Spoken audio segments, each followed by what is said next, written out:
Abigail Turner drove her heels into the horse's flanks and begged it to run, her torn dress snapping behind her. Like a surrender flag she refused to raise. 2 days without sleep. 3 men on her trail.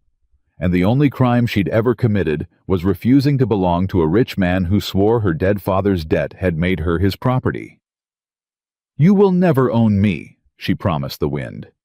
"If you believe a woman's worth was never a rich man's to buy, subscribe and stay with me to the very end, and comment the city you're watching from, so I can see how far Abigail's story travels."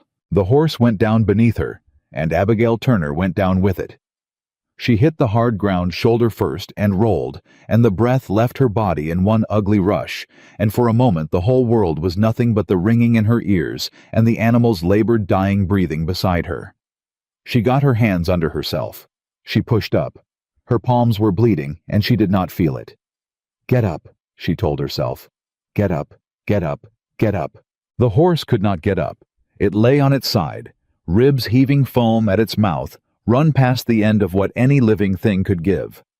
Abigail crawled to its head and put her bleeding hand against its jaw. "I'm sorry," she whispered. "I'm so sorry. I asked too much of you." 2 days. She had asked it for 2 days of running, and it had given her every step it had, and now there were no more steps in it, and there were no more steps left in her either. And behind her, she turned her head and listened. And yes, there it was.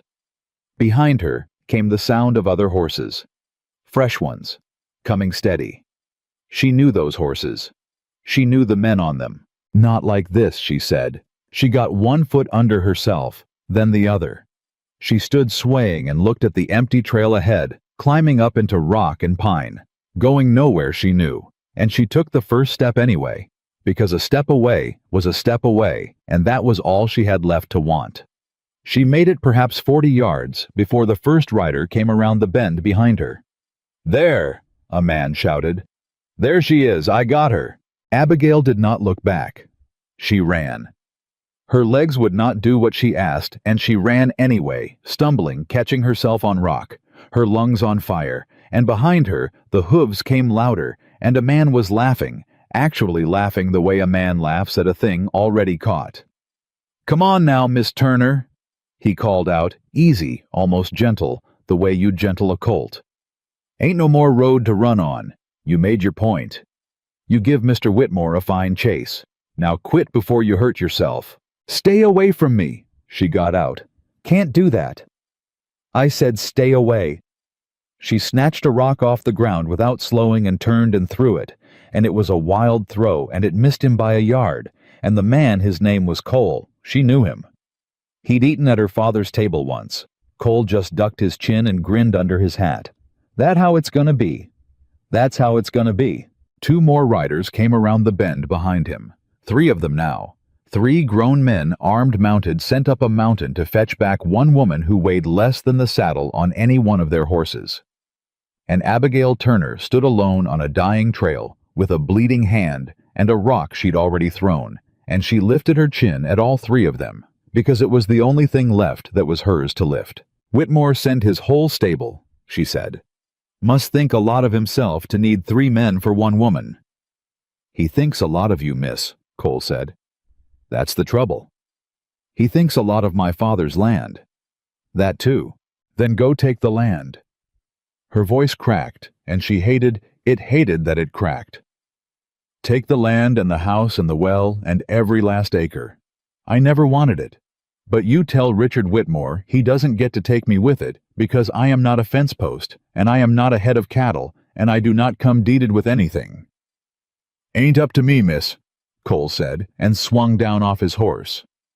And that was when the rifle went off. The sound of it slapped off the rock walls and came back doubled, and Cole's hat jumped clean off his head and cartwheeled into the dirt, and every man there flinched down over his saddle horn, and one of the horses screamed and spun, and Abigail dropped to a crouch with both arms over her head before she even knew she'd done it. For a long moment, nobody moved. The echo faded. The mountain went quiet. Then a voice came down from somewhere above them, unhurried, flat as a plank. That one was the hat. Every head turned up toward the ridge. He stood against the high rock with the sun behind him, so that at first he was only a shape, a tall man, a rifle held low across his body, easy like a thing he'd been born holding. He did not shout. He did not need to. The mountain carried his voice down to them like it was doing him a favor. "Next one won't be," he said. Cole straightened up slow, one hand out, palm open. "Now hold on, mister. You don't know what this is. Reckon I got the shape of it." The man on the ridge tipped his head an inch toward Abigail without ever taking his eyes off the three of them.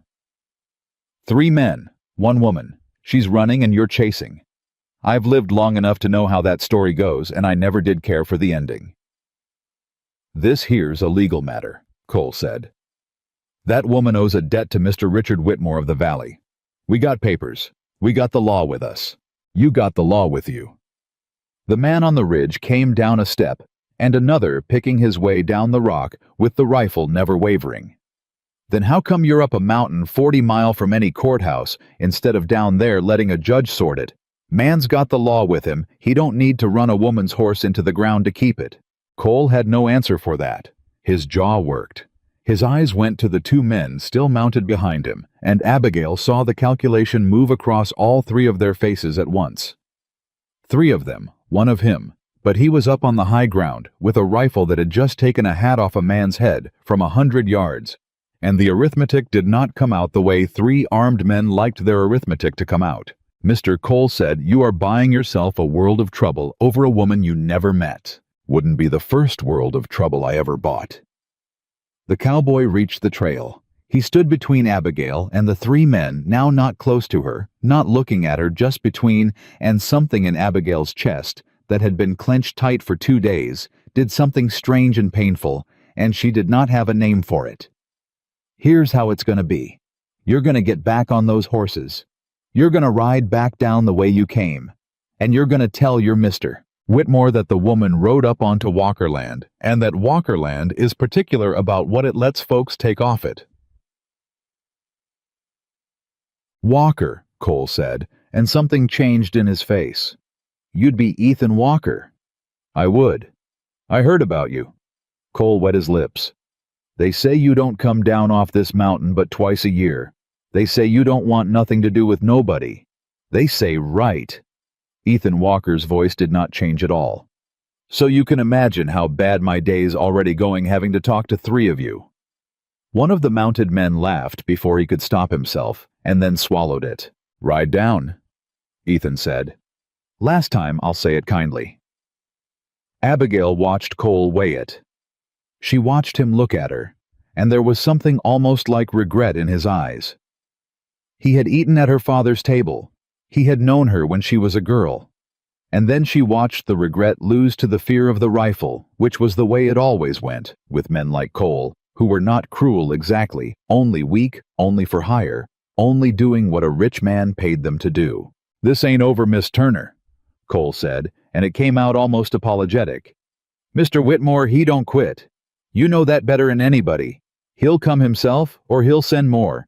A mountain man with a rifle that buys you a day, maybe 2. It don't buy you free." "Then it buys me a day," Abigail said. "And that's 1 more day than I had a minute ago. So take it as a kindness, Cole, and get off my father's memory and out of my sight." Cole picked his hat up off the ground. He put a finger through the new hole in the crown and looked at it, and then he looked up at Ethan Walker, and he tipped what was left of the hat to him with a bitterness that was almost respect. "You just made an enemy of the richest man in the territory," Cole said. "Man's got to have a hobby," Ethan said. They rode down. Abigail stood and watched them go, 3 men and 3 horses, winding back down the trail she'd nearly died climbing until the sound of them faded into the rock, and the rock gave it back a while longer, and then even the echo let go. And then it was only the 2 of them. She became aware all at once of how she must look. The torn dress, the blood on her hands, the dirt ground into her cheek where she'd hit the ground. She became aware that her legs were shaking so hard she could hear her own skirt trembling, and she locked her knees to stop it, and she turned to face the man who had just put himself between her and 3 guns, and she found she did not know what a person was supposed to say. Ethan Walker was not looking at her.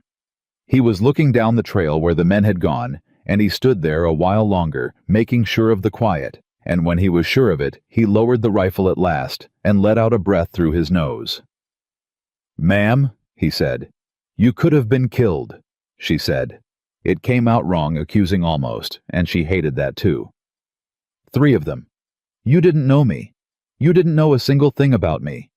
You could have been shot dead over a stranger." Ethan considered this. "That bother you?" "It." She stopped. Yes, it bothers me." "Well?" He finally turned and looked at her, and his eyes were a plain gray, and they did not do any of the things she had spent 2 days bracing for men's eyes to do. They did not travel down her. They did not soften into pity. They just looked at her steady, the way you'd look at weather coming in. "It don't bother me much, ma'am. I've been near enough killed over less." That's a terrible thing to say. It's the truth, though. And I find the truth's usually the terriblest thing a person can say. He looked past her at the horse, still down on its side, still breathing, but only just. His jaw tightened. "That your animal." He was. "He run himself out for you." "He did." Her voice went thin. "I asked him to. I didn't have any right to ask him to, but I did, and he did it, and now he's—" She could not finish. She pressed the back of her bleeding hand to her mouth. Ethan looked at her a moment. Then he walked past her to the horse and crouched down beside its head, and he put one big, weathered hand flat against its neck, and he was quiet with it for a moment, in a way that made Abigail's throat close because it was tenderness, undeniable tenderness from a man who had just been iced to 3 armed strangers. "He's suffering," Ethan said quietly, not turning around. "You know what I got to do." "I know." "You want to say a word to him?" Abigail knelt down in the dirt beside the horse she had ridden nearly to death to keep her freedom, and she put her forehead against his jaw the way she had 100 times in the barn as a girl, and she said the word, and then she stood up and turned her back and walked 10 steps away and covered her ears with both hands. The shot when it came was not loud. He'd done it close. He'd done it kind. When she turned back around, Ethan Walker was standing with his hat off, holding it against his chest, looking down at the horse. And for a moment, before he knew she was watching, Abigail saw the whole of him.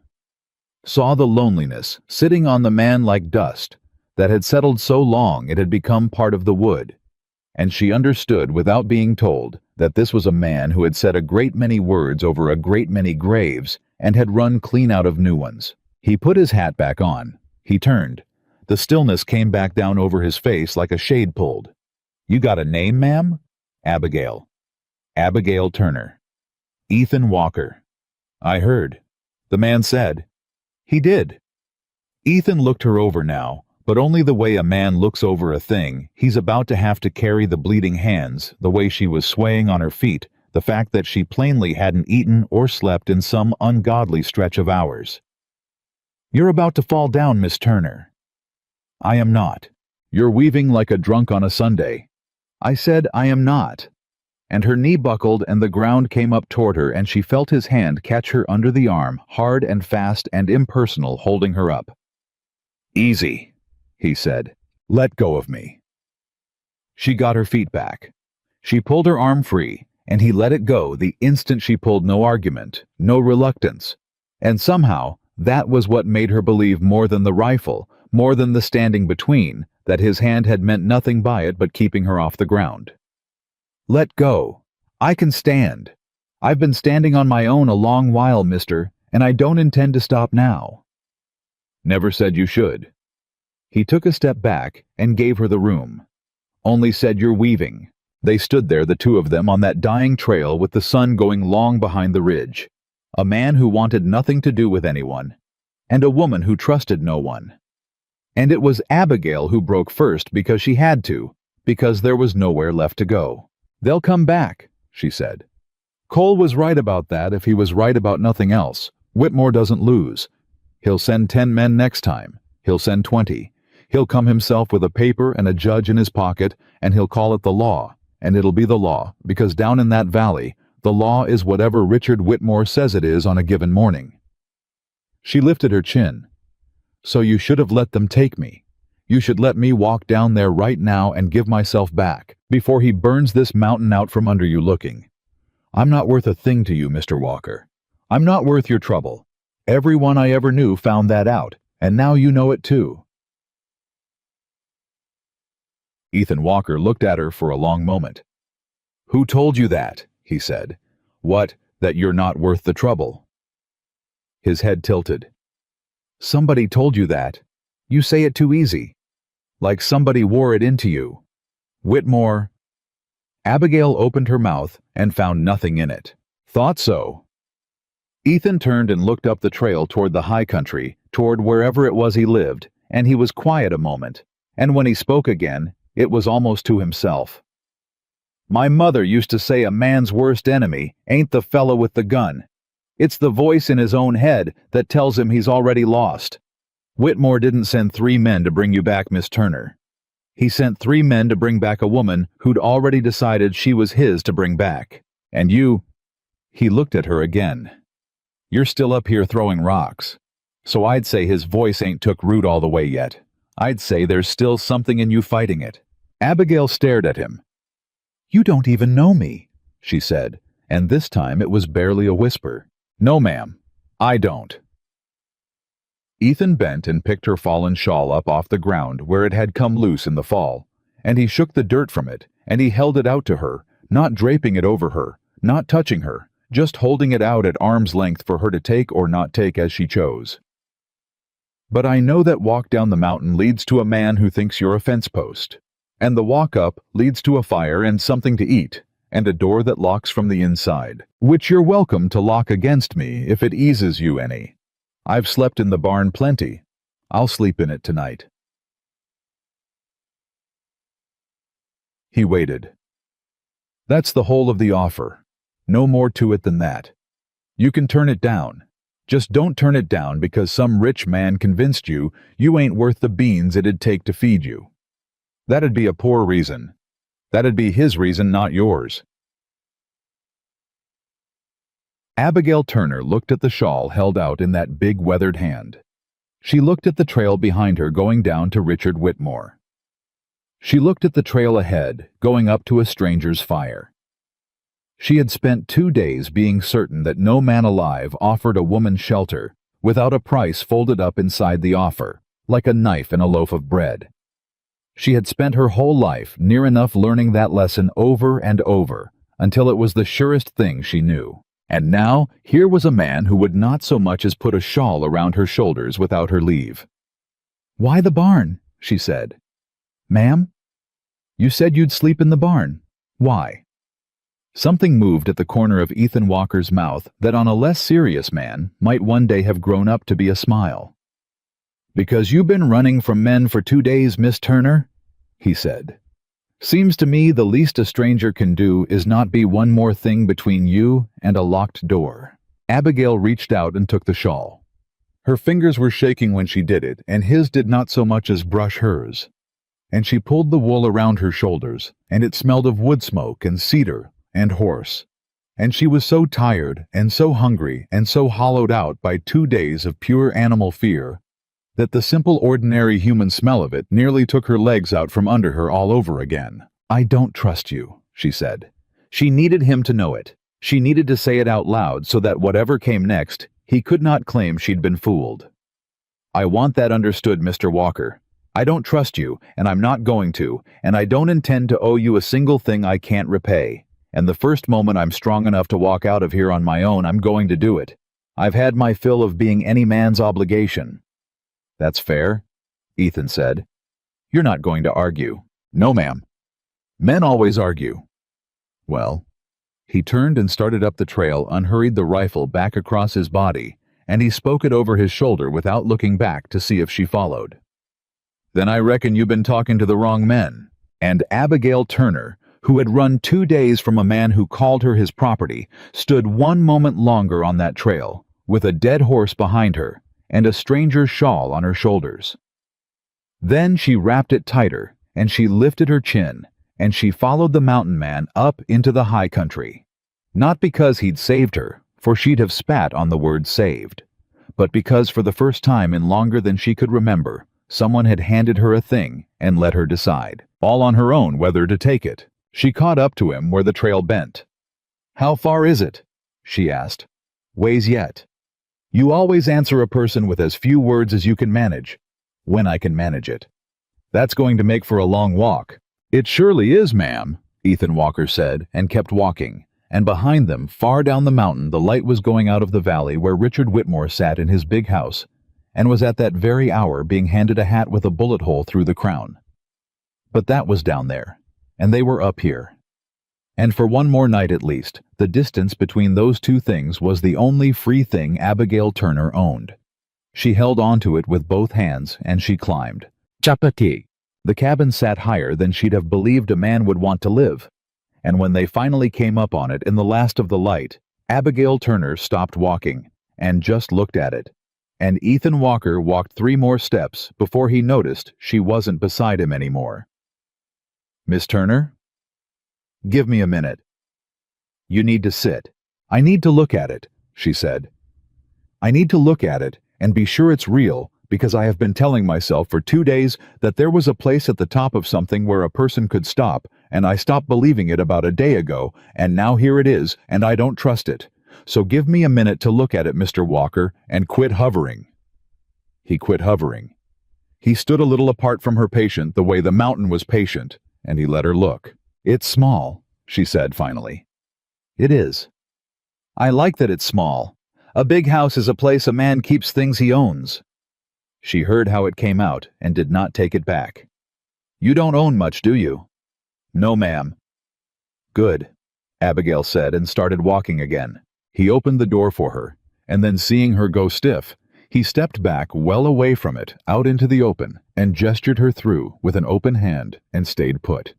Himself outside in the dark until she'd gone in ahead of him and satisfied herself there was no one and nothing waiting. "Fire's laid," he said from the doorway. "You want I should light it, or you want to—" "Why would it matter which of us lights it? Because it's your night, not mine. I'll sleep in the barn. Told you that. So it seems to me you ought to be the one decides how your night goes down to the fire." He waited. "But I can light it if you're too wore out.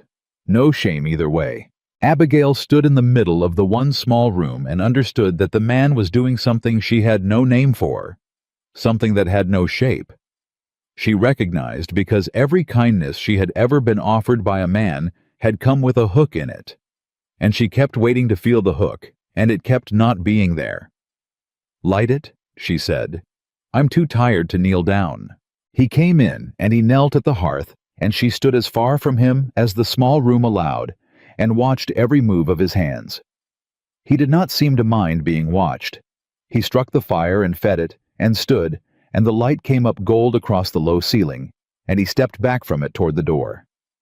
"There's cold biscuit, and there's beans, and there's coffee," he said. "It ain't much. I don't want your food." "All right. I mean it.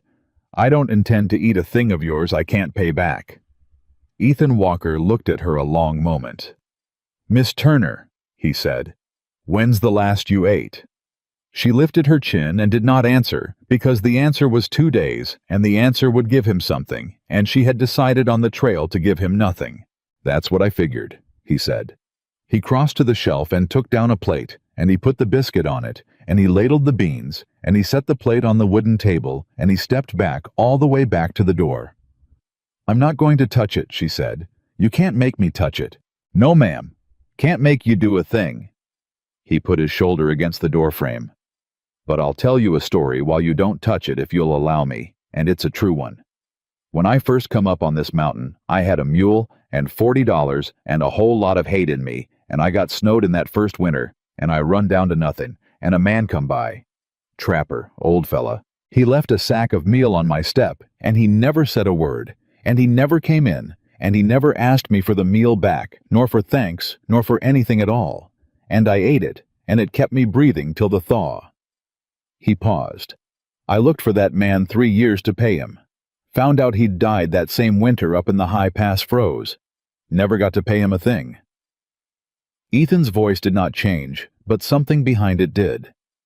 "So I stopped trying to pay men back for the wrong thing. What that trapper give me wasn't meal, Miss Turner. What he give me was, he didn't let me die alone up here believing nobody'd have crossed the road for me. That's a thing a person can't pay back. That's a thing you can only pass along."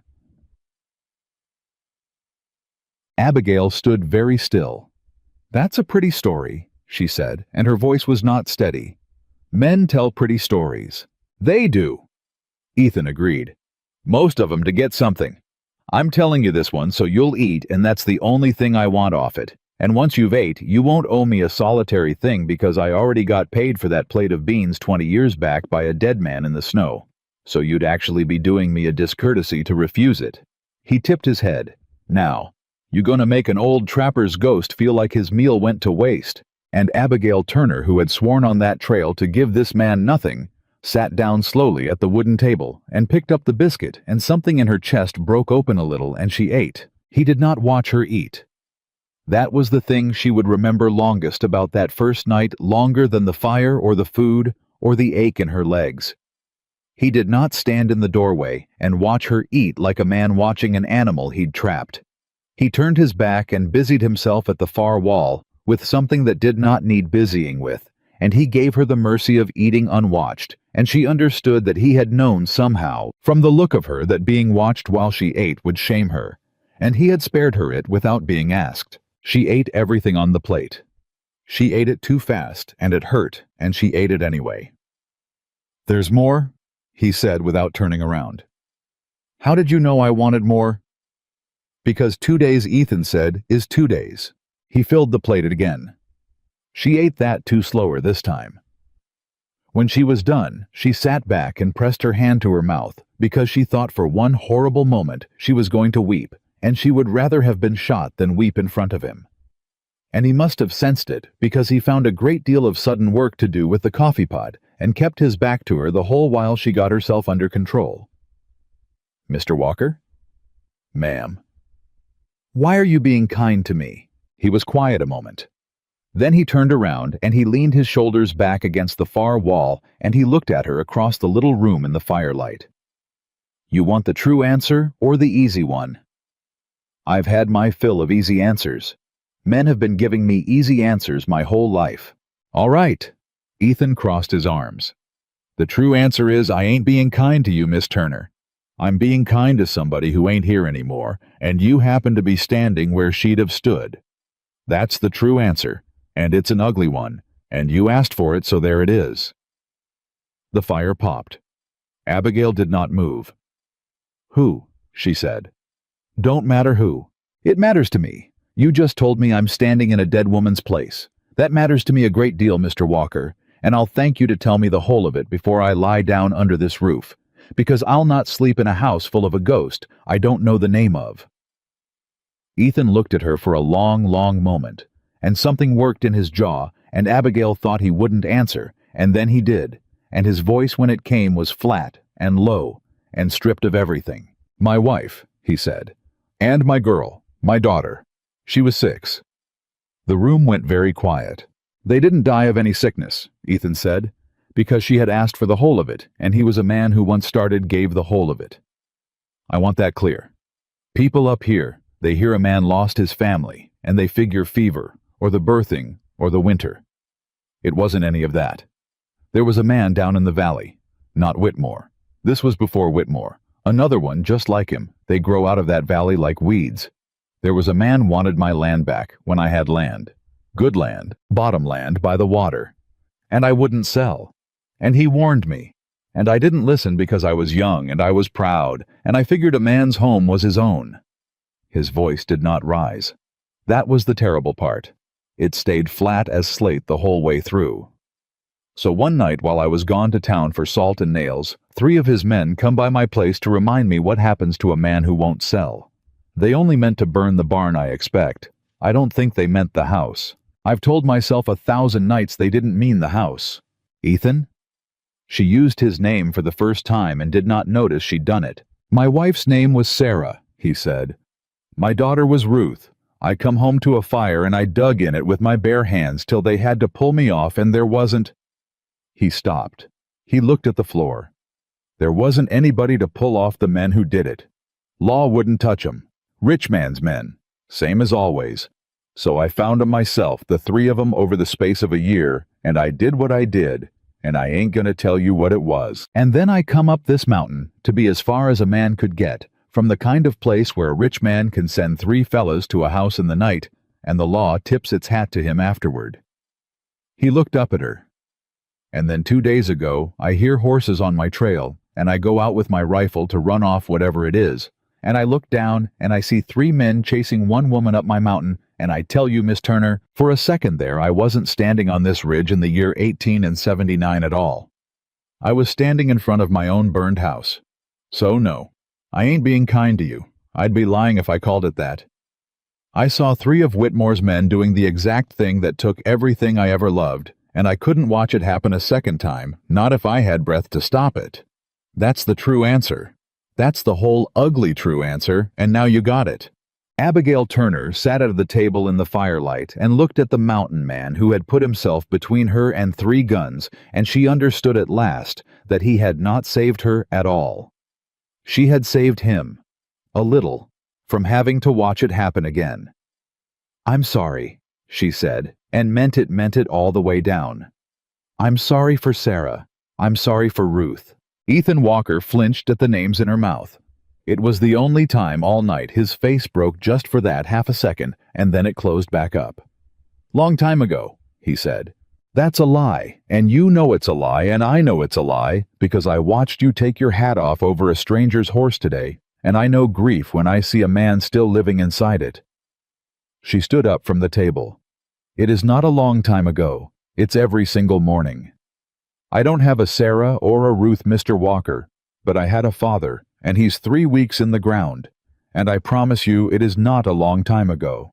They looked at each other across the little room, the two of them, and something passed between them that neither one would have named, because to name it would have been to admit it, and neither of them was ready for that, not on the first night, not by a long way. "You should sleep," Ethan said finally. "Bar the door behind me. There's a bolt top and bottom. I'll be in the barn." "Mr. Walker?" He stopped in the doorway. "You don't have to sleep in the barn," she said. "It's your house. I know it. It's cold out there tonight. I can hear the wind. I've slept colder. I'm not—" She struggled with it. "I'm not saying come in. I'm saying you don't have to freeze on my account. I don't want to owe you a barn, too. I already owe you a rifle and 2 plates of beans and a shawl, and I told you on that trail I don't like owing men, and every hour I stay here I owe you more, and it's making me—" She stopped breathing hard. "It's making me feel like I felt down in that valley. Like a debt. I ran 2 days so I'd stop being a debt, Mr. Walker, and now I'm right back to being one only to you instead of him." And there it was. She'd said it. She'd said the thing she'd been circling all night, and she braced for him to be hurt by it, or angry, or to use it the way Whitmore would have used it. Ethan Walker stood in the doorway a moment. Then he came back into the room, and he crouched down by the hearth so his eyes were level with hers, where she sat, and he spoke to her low and even and plain. "Miss Turner, listen to me, because I'm going to say more words in a row than I generally say in a month." He drew a breath. "You don't owe me anything. Not the rifle, not the beans, not the shawl, not the barn. And you know how I know you don't owe me, because I never once asked you for anything, and I ain't going to. A debt takes 2, Miss Turner. It takes a fella willing to lend and a fella willing to owe. And I ain't lending you a blessed thing. I'm just doing what a person does when another person's in trouble on their mountain. And the day I start keeping a ledger on it is the day I've turned into the exact kind of man burned my house down. So there's no debt. There's no ledger. You're not a debt to me, and you never will be. And if you leave here tomorrow and never say my name again, that's fine. That costs you nothing, because it was never alone." He stood back up. "Now that's the truth, same as the trapper's meal was the truth. You can believe it or not, but quit doing Whitmore's arithmetic in your head. You're up here now. Up here we don't tally people." Abigail Turner looked up at him, and her eyes were wet, and she let them be wet for the first time in front of him, and she nodded because her throat would not make words. "Bar the door," Ethan said gently, and he went out into the cold, and she heard his boots cross to the barn, and she sat at the table a long while before she got up and slid the bolts top and bottom. And then she stood with her hand flat against the barred door in a locked house on a mountain safe for the first time in 2 days. And she cried the way you cry when the running finally stops. She slept 11 hours. When she woke, the light was high and the fire had been built back up while she slept, which meant he had come in at some point in the morning, moving quiet enough not to wake her, built up her fire, and gone back out. And the fact that a strange man had been in the room while she slept should have frightened her. And instead, she lay there and looked at the fresh flames, and understood that he had come in to keep her warm, and had touched nothing else, and had gone. And something in her chest that had been braced tight for 25 years eased by a single notch. She found him at the corral. "You built up my fire," she said, "got cold toward dawn. You came into the house while I was sleeping." He went still, and she watched him understand how it might sound, and she watched him decide to answer it straight rather than defend it. "I did. Fired near gone out, and you were shivering under the blanket. I built it up and I left. I didn't—" He stopped. "It was wrong of me. You barred that door to keep men out, and I come in past it.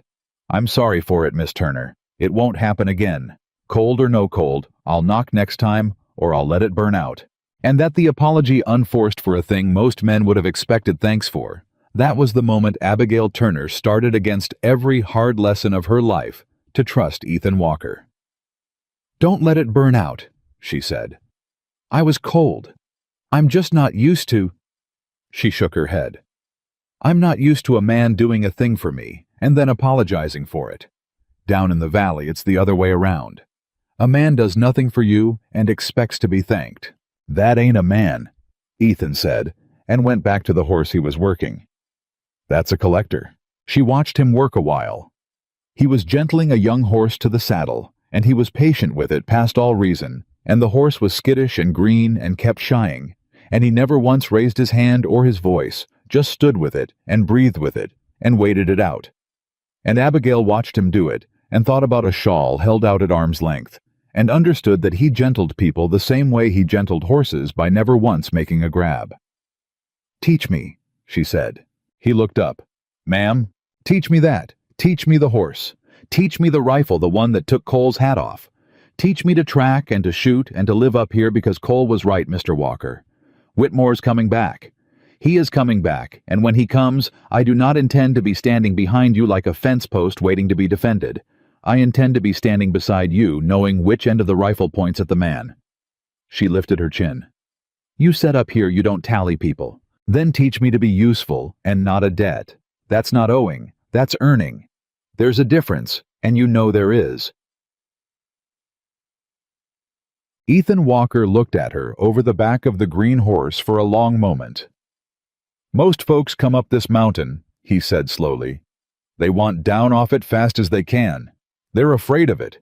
You're the first one ever asked me to teach 'em how to belong to it." "Well," Abigail crossed her arms, "I've got nowhere else to belong. The valley's spoken for. So I'll take the mountain if it'll have me. Now are you going to teach me to shoot or aren't you?" Something moved at the corner of his mouth again, that thing that kept trying to be a smile and kept losing. "Reckon I am," Ethan Walker said. He was a terrible teacher and a wonderful one both at once. He gave her almost no words. He would show her a thing once with his hands and then step back and let her fail at it a dozen times without correcting her, and it made her furious. And when she rounded on him about it, he only said, "You'll remember the ones you figure out yourself. You'll forget the ones I hand you." And she wanted to throw the rifle at his head, and he was right, and she hated that he was right. She could not hit anything the first day. She could not hit anything the second day. On the third day, she put a ball through a can at 40 paces, and she let out a whoop that echoed clear off the far ridge, and she spun around to find Ethan already looking at her, and there it was. At last, the smile, the whole smile out in the open on his face for the first time, and it changed the whole shape of the man, took 20 years off him. And Abigail Turner stood there with a smoking rifle and looked at it and forgot entirely to be guarded. "There she is," Ethan said quietly. "Did you see that? Did you see I hit it clean? I saw it, ma'am." Give me another. I want another can. Easy killer.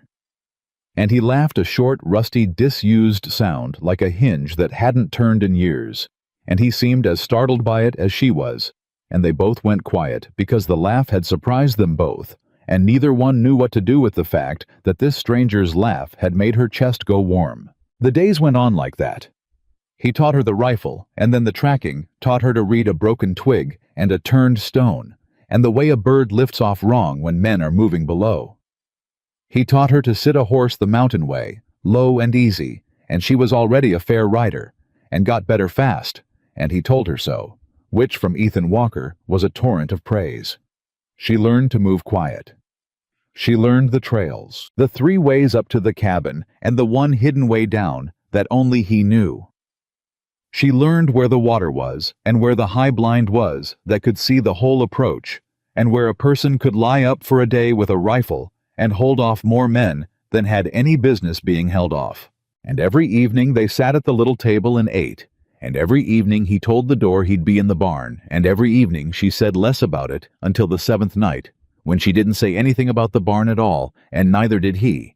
And he slept in the barn anyway, and it hung between them, the thing not said, and both of them lay awake feeling it 40 yards apart, and neither one crossed the distance, because the distance was the last safe thing, and neither one was ready yet to give it up. On the 9th day she found the little grave. She wasn't looking for it. She'd gone up past the corral after a strayed hen, and come on it in a clearing she'd never had reason to go to before.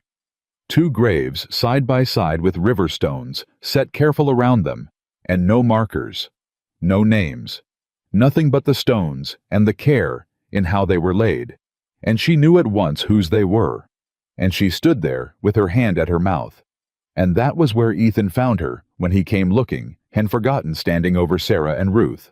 "You weren't meant to see that," he said behind her, and his voice was rough. "I'm sorry. I wasn't the hen ran and It's all right." But it wasn't she could hear that it wasn't could hear a whole world of not all right in his voice. "Come away from it, Miss Turner." "Why aren't there names?" she asked, not moving. "Ethan, why aren't there any names on them?" And Ethan Walker was quiet a long moment, and then he said the thing that broke her heart clean in two, said it low and ashamed like a confession. "Because I couldn't," he said. "I couldn't carve the names. I'd start, and my hand wouldn't do it. 5 years I've meant to carve those names, and every time I set the chisel to the stone His voice cracked, actually cracked the ice of him splitting straight down the middle. "A man ought to be able to carve his own child's name, and I can't. 5 years and I can't. What kind of a father can't even—" "Stop," Abigail said, and she turned and she did the thing she had sworn she would never do with a man. She closed the distance, she crossed it all at once, and she took his big weathered hand in both of hers, the hand that had dug in the fire, the hand that couldn't carve the names, and she held it. "Stop it. Stop that right now. Listen to me. It is not that you don't love them enough to carve it. It's that you love them too much to bear it. Those are not the same thing, Ethan Walker. They are not the same thing at all, and you have had them backward for 5 years, and it has been eating you alive." He looked down at his hand in hers. He did not pull it away. "I'll do it," she said. "When you're ready. Not today, but someday when you're ready you tell me, and I'll set the chisel, and you put your hand over mine, and we'll do it together. And you won't have to bear it alone, because that's the whole trouble, Ethan.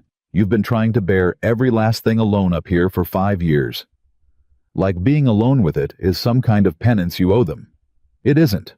They wouldn't want it. No wife wants her husband to spend 5 years frozen up a mountain doing his grief like a punishment. Sarah wouldn't want it. I never met her, and I know she wouldn't want it." And Ethan Walker, the man who trusted nobody, the man who'd come up this mountain to be as far from people as a person could get, stood over the graves of his wife and daughter, and let a woman he'd known 9 days hold his hand, while something came apart in him that had been frozen solid for 5 years. And he did not weep. He was too far gone for weeping. But he bowed his head, and he let her hold the hand, and for a long time neither one of them said anything at all. That night he did not sleep in the barn. He didn't come to her either. It wasn't that it was nothing like that, and both of them knew it wasn't. He came in, and he barred the door himself, and he made up a place for himself on the floor by the hearth, and he said, "I'll not have you up here alone another night with what's coming." And she didn't argue, and she lay in the bed, and he lay by the fire, and they talked in the dark. Lo, the way people talk when the dark makes it safe, about her father, and his Sarah, and the valley, and the mountain, and everything and nothing, until she fell asleep to the sound of his voice for the first time in her life, feeling something she'd have to have called, if pressed, safe. The peace lasted 11 days. On the 11th day, Ethan came in from the high blind, moving fast and quiet, and Abigail knew from the set of his shoulders before he said a word. "Riders," he said, "down on the low trail, coming up slow." Her whole body went cold. "How many?" "2. Just 2. He was already taking down the rifle. "That's the wrong number, and I don't like it. Whitmore doesn't send 2. He sends 10, or he sends 1 with a paper. 2 men riding up slow, not hiding, letting themselves be seen." He shook his head. "That's a man who wants to talk, and a man like Whitmore doesn't want to talk unless talking gets him something guns can't. It's a trick, most likely. Get up in the loft. Take the rifle you can hit with. If it goes bad, you don't wait on me. You don't play the hero. You put a ball in the first man draws, and you don't think twice about it. You hear me, Miss Turner? You've got the eye for it now. Don't you dare freeze up on me, because they're men, and you knew 'em once." "I won't freeze." "I know you won't." He looked at her one hard second. "That's the whole reason I'm still standing here instead of already dead. Go on. Up." She went up, and through the gap in the loft boards, she watched the 2 riders come up into the yard, and one of them, she didn't know a big man with a shotgun across his saddle, and the other one she did know, knew all too well. And when he pushed his hat back off his face, and she saw who it was, the rifle nearly slipped clean out of her hands. It was her uncle. It was her father's own brother, Jim Turner, the last blood she had left in the world. "Ethan," she whispered down through the boards. "Ethan, that's my uncle. That's my Uncle Jim. That's my daddy's brother." You trust him. And that was the question, wasn't it? That was the whole question.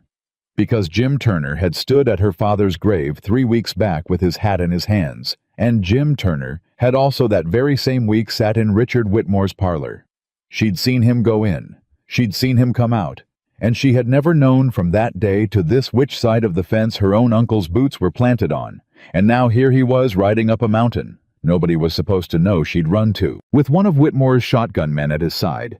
And Abigail Turner lay in the loft with a rifle in her hands, and did not know whether to aim it or to run down crying into the arms of the last family she had left. "Abigail." Ethan's voice came low and urgent from below, not looking up, watching the riders. "I need an answer. Do you trust him, or don't you?" "I don't know," she breathed. "God help me, Ethan, I don't know. He loved my daddy. But he was in Whitmore's house. I saw him go in Whitmore's house, not 3 days after we buried Daddy, and I never knew why, and I've been afraid to know why ever since. Then we treat him like we don't trust him till he shows us different." Ethan settled the rifle. "Stay up. Stay quiet. Don't show yourself no matter what he says, no matter what he promises, not till I give you the word. A man can wear a nephew's face and a Judas heart both at once. Let's make him show us which one he brought." And Jim Turner reined up in the yard, and he looked at the cabin, and he called out in a voice Abigail knew as well as her own.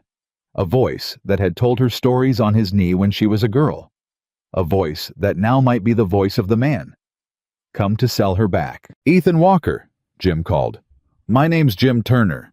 I'm looking for my brother's girl. I know she's up here. And before you shoot mister, you ought to know I didn't come to take her back to Whitmore." His voice dropped, and it shook, and Abigail's heart turned clean over in her chest. "I come to warn her. I come to tell her what he's planning. And I come because I done something 3 weeks ago. I've hated myself for every hour since, and I can't die with it on me. So you go on and point that rifle wherever you like, Mr. Walker. But for God's sake, let me say my piece to that girl before Whitmore's men come up this mountain in the morning and burn every last one of us where we stand."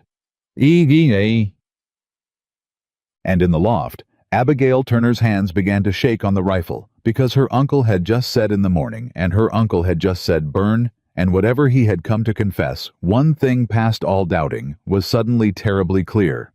They were out of time. "Don't move," Ethan said low, not to the men in the yard, but up through the boards to her. "Not yet." "He said morning, Ethan. He said they'll burn us in the morning." "I heard what he said. That's exactly why you don't move. A man wanting to lure you down says I come to warn you. Stay put and let's see. Does the warning cost him anything?" He raised his voice toward the yard, and it came out flat and cold, and gave nothing away. "That's a long speech, Turner. Man riding up with Whitmore's shotgun at his elbow generally is full of long speeches." Jim Turner turned and looked at the big man beside him like he'd forgotten he was there, and something crossed the uncle's face that Abigail could read even from the loft disgust and fear and a kind of sick resolve. "His name's Dobbs," Jim said. "Whitmore sent him to make sure I only did the one job and didn't do no other. He thinks I'm up here to sweet-talk my niece down off the mountain so his men don't have to dig her out of the rocks. That's what Whitmore thinks. That's the job I took." His jaw worked. "It ain't the job I'm doing." "That's so," said Dobbs, and his hand drifted toward the shotgun. "Because it sounded to me just now, Turner like you was fixing to—" Jim Turner shot him. It happened so fast that Abigail did not understand she'd seen it until it was already done. One instant, Dobbs' hand was drifting toward the shotgun, and the next, Jim's pistol was out, and the shot cracked across the yard, and Dobbs went sideways off his horse and hit the ground and did not get up, and the horses shied and screamed, and Jim Turner sat there with the smoking pistol in his hand and his shoulders shaking, staring down at the dead man, like he couldn't believe his own arm had done it. "There," he said, and his voice broke all to pieces. "There, now I can't go back. Now it's done. Now I done killed one of his men, and there ain't no road back down to Whitmore for me, so you'll believe me. Ethan Walker, you'll have to believe me now because a man that's throwing in with you don't shoot his own escort dead in your yard unless he means it." "Abigail," Ethan said quietly, "come down." She came down the ladder so fast she near fell, and she ran across the yard, and Jim Turner got off his horse and caught her, and the last of her family folded her up in his arms, and she felt him shaking, felt the old man shaking like a leaf against her, and she pulled back to look at his face, and it was wet. "Uncle Jim, I sold you," he said. It came out of him all at once, the whole rotten thing, the way a wound bleeds once you finally pull the rag off it. "That's what I done in Whitmore's parlor 3 weeks back, girl. That's the thing I couldn't tell you, the thing's been eating me down to nothing. Your daddy died owing Whitmore money, and Whitmore come to me, and he says the debt passes to the family, and he says—" Jim's voice failed him. He made himself go on. "He says if I sign a paper saying you're of age and the nearest kin, and the debt's yours to answer, then he's got the legal right to hold you to it. To marry you against it, or work you against it, whichever suits him. And I signed it, Abigail. God forgive me, I signed it. He put $40 in my hand and a bottle in front of me, and he told me your daddy'd have wanted his brother looked after, and I was drunk, and I was scared, and I was weak, and I signed the paper that made you his. Abigail Turner stood very still in the yard with a dead man 20 feet away. "You signed me over," she said. "I did. To Whitmore, your own brother's child. I did, Abby. I did it, and there ain't a thing I can say to make it less than what it is." The tears ran down into the gray stubble on his jaw, and he didn't wipe them. "But I couldn't live with it. I tried to.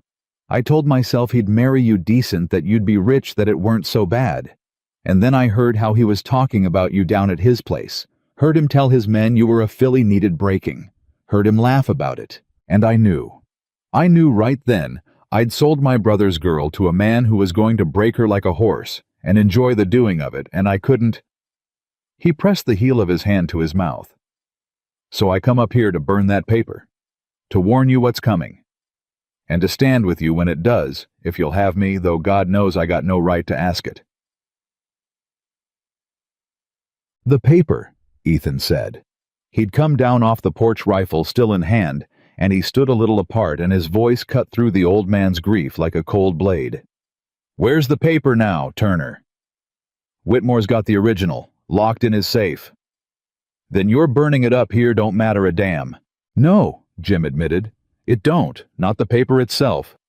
And then his wet eyes came up and something hard and desperate came into them, and he said the thing that changed everything. But I know what's in his safe, Mr. Walker.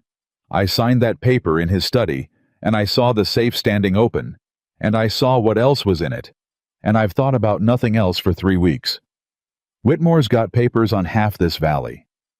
Debt papers, deed papers, papers he forced and papers he forged, and papers he got men to sign drunk same as me. He stole this whole valley one signature at a time, and it's all sitting in that one safe, and if a body could get it out and get it to a federal marshal instead of the bought judge down here. Jim's voice dropped to almost nothing. Then it ain't just Abby he loses, it's everything. Every acre, every soul he's got his hooks in. The whole valley walks free at once. Silence hung in the yard. That's a lot of maybe, Ethan said finally. It's the only maybe there is. Jim wiped his face at last with the back of his hand. Because you can hold this mountain a day. Walker maybe too. I don't doubt it. Everyone in the valley's heard about the man on the ridge, takes a hat off at 100 yards. But he's coming with 20 men and a bought judge, and a paper says the girl's his by law, and when he's done, there'll be a report filed, says a fugitive debtor, and the outlaw harboring her got themselves killed resisting lawful arrest, and that'll be the end of it, and it'll be legal, and there ain't a rifle on God's earth can shoot a hole in legal. The only way you beat a man who owns the law, and here the old drunk who'd sold his own blood said the truest thing he'd ever said in his life, is you take the law away from him. Abigail looked at Ethan. Ethan looked at the dead man in the yard, and at the 2 horses, and at the low trail winding down toward the valley, and she watched him do the arithmetic, the cold, fast arithmetic of a man who'd buried his family, and knew exactly what a rich man's paper could do to a house in the night. When? Ethan said. You said morning. How do you know morning? Because I was to send a rider down tonight, Jim said. That was the plan. I sweet-talk Abby. I send Dobbs back down with word she's coming peaceable and Whitmore holds his men. But Dobbs ain't riding down nowhere now. He looked at the body. So when no word comes tonight, Whitmore's going to know the sweet-talk failed, and he'll move at first light. That's his way. He don't like the dark for this kind of work. He likes the neighbors to see it done in daylight, so they learn the lesson. First light Walker. We got till first light. Then we don't wait for him, Ethan said. Abigail's head came around. What? You heard the man. He comes at first light with 20 guns and a paper. We sit up here, we die legal. But right now?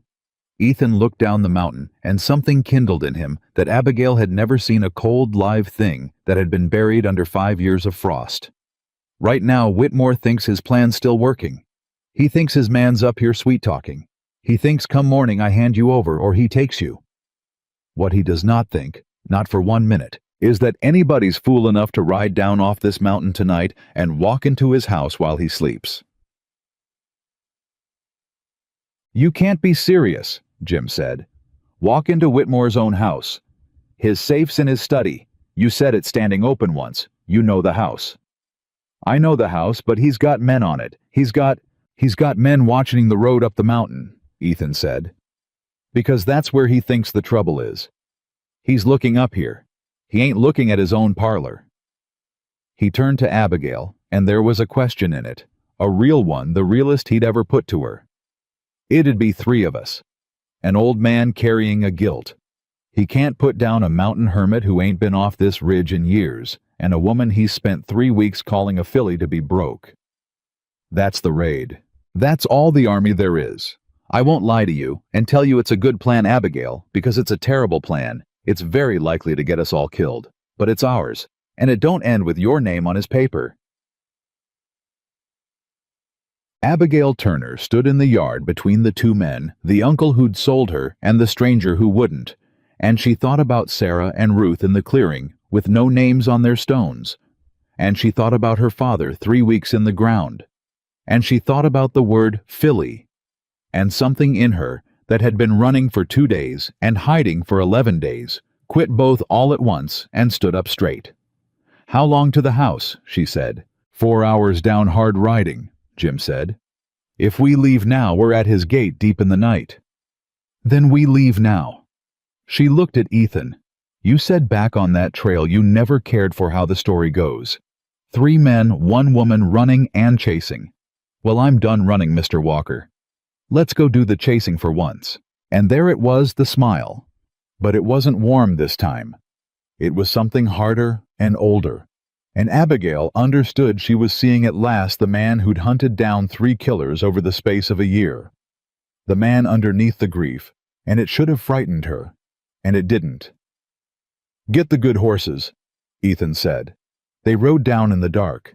Jim led because Jim knew the low trails, and Ethan came last with the rifle, and Abigail rode in the middle on the green horse she'd watched him gentle, and it was steady under her now, and she thought that was the strangest thing, that a horse gentled by patience should carry her toward the least patient thing she'd ever done. Nobody spoke on the ride. There was nothing to say. Twice Ethan held up a hand, and they froze in the trees while riders passed below them on the road. Whitmore's men, on the watch, looking up the mountain, exactly the way Ethan had said they'd be looking, and the raiders sat their horses in the dark not 40 feet off and watched the watchers watch the wrong direction and moved on. Whitmore's house sat above the town, big and pale. A rich man's house with a wall around it, and a gate and lamps still burning in the lower windows. Though it was past midnight, and Jim drew them up in the trees at the edge of the grounds and pointed. "Study's the corner room ground floor, where the lamp's lit," he whispered. "Safe's behind the desk. He keeps the key on him, but the safe's an old one. Walker, I seen him work it. It's a dial and a number, and He stopped. "I know the number. I watched his hand 3 times. Left to 30, right to 11, left to 4. I couldn't stop watching it.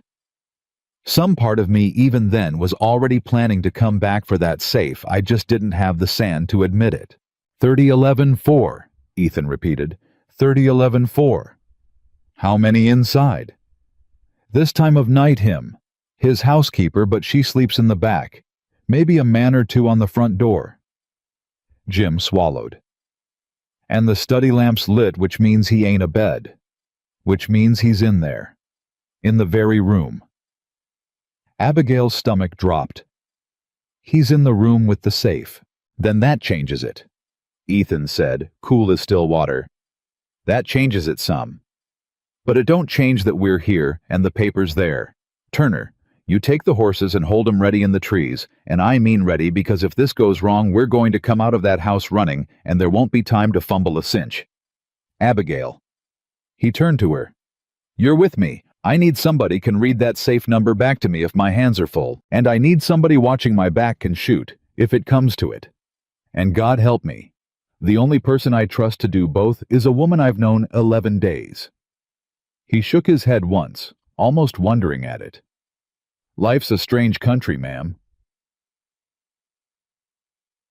"It surely is, Mr. Walker," she said, and it was the first time she'd used his own words back at him, and it landed between them warm, even in that cold and terrible hour. They went over the wall. Ethan boosted her and came after quiet for a big man quieter than she'd have believed, and they crossed the dark grounds low and fast, the way he'd taught her to move on the mountain tree, to shadow to wall. And she found that the 11 days had gone into her hands and her feet without her knowing it. That she moved like he moved now. And she was not afraid, or she was afraid, and it didn't matter, which she was starting to understand were nearly the same thing in a person who'd decided to do a thing regardless. They came up under the lit study window, and Abigail Turner rose up just enough to look, and there he was, Richard Whitmore alive and awake, not 6 feet away, through a pane of glass, sitting at his desk in his shirt sleeves, with a glass of whiskey at his elbow, going through papers. Her papers, likely everyone's papers. The whole stolen valley spread out under his soft hands, and the safe stood behind him in the corner, and the safe was shut. She dropped back down. "He's at the desk. Safe's shut. He's between us and it." Ethan was quiet a moment, thinking, and then he did a thing she did not expect. He handed her the rifle. "Take this," he whispered. "Round chambered. You cover the window from here. Anybody comes at me through that room. Anybody you break the glass and you fire, you don't hesitate. You understand me, Abigail. You do not hesitate the way you didn't hesitate on that trail with the rock." His hand closed hard over her shoulder for 1 second. "I'm going in the front." "The front. Ethan, there's men on the front. There's maybe 2 men on the front, and I aim to walk up to 'em like I own the place." He was already pulling something from his coat, a folded paper of his own, and she saw it and did not understand it. "Whitmore ain't the only man in this territory can wave a paper, Miss Turner. This here's the deed to my mountain, 20 years old government seal on it, and in the dark to a couple of hired men. It looks like exactly what a man carries when he's got official business. I'm going to walk up to that door and be the last thing they expect. A man who ain't afraid. Men who scare folks for a living, they don't hardly know what to do with a man who walks right up." "That's insane." "It's the plan." And then lower with something underneath it. "If it goes wrong, you don't come in after me. You get to Jim and you both ride and you don't look back. Promise me that. I've watched people I love die in a house I couldn't save 'em from once already. I'll not do it twice. Promise me, Abigail." And there it was, the word he hadn't meant to say, hanging in the dark air between them. People I love, and neither of them acknowledged it. There was no time, but she heard it, and he heard himself say it, and something passed between them, fast and enormous, and then she nodded, because there was nothing else to do. "Go," she whispered, "before I stop you." He went. Abigail knelt under the window with the rifle laid across the sill, the barrel just below the glass, her eye up level with the bottom of the pane, and she watched Richard Whitmore drink his whiskey and shuffle the papers of the people he'd ruined, and she waited every nerve in her strung tight as wire, and the seconds went by like hours. She heard the front door.